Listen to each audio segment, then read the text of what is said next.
soir, on a eu l'occasion vraiment de revenir sur des points importants de cette année. C'est l'heure des choix, c'est l'heure de la désignation des rangs 1. Donc on rentre dans des vrais sujets industriels. On a également notre partenaire historique STX qui monte en compétences et en autonomie sur sa production de sous-stations. Il y a des vrais sujets industriels qui émergent. Donc cette année était vraiment une année charnière qui a été concrétisée par beaucoup d'appels à manifestation d'intérêt.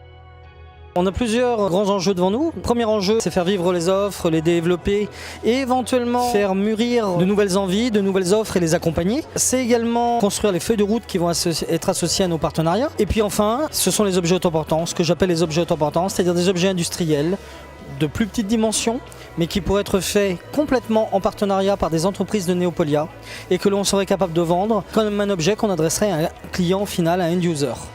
On a pris un pari à un moment de dire, si on essayait de faire des offres, si comme toute entreprise, on mettait en place des produits, des propositions, des services.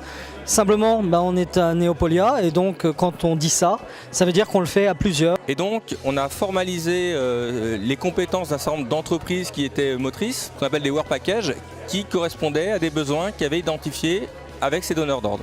L'idée, c'est d'aller chercher ce qu'on appelle du business additionnel chez Neopolia, donc un complément de rémunération de nos activités pour les entreprises du cluster.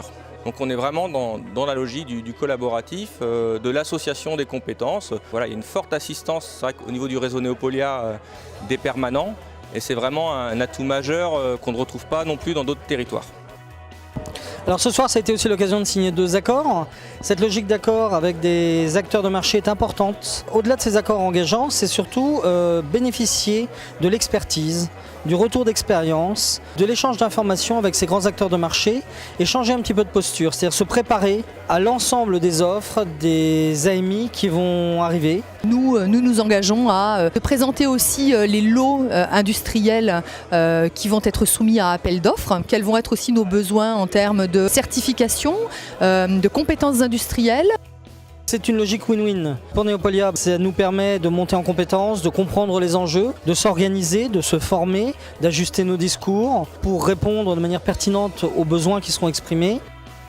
Pour les grands donneurs d'ordre, d'une part, ça permet de tenir leurs engagements sur la création d'une filière territoriale, ce qui n'est pas négligeable et Sébastien Pilard l'a rappelé ce soir, mais c'est également l'assurance d'avoir des PME qui vont répondre et qui vont répondre de manière pertinente à leurs besoins.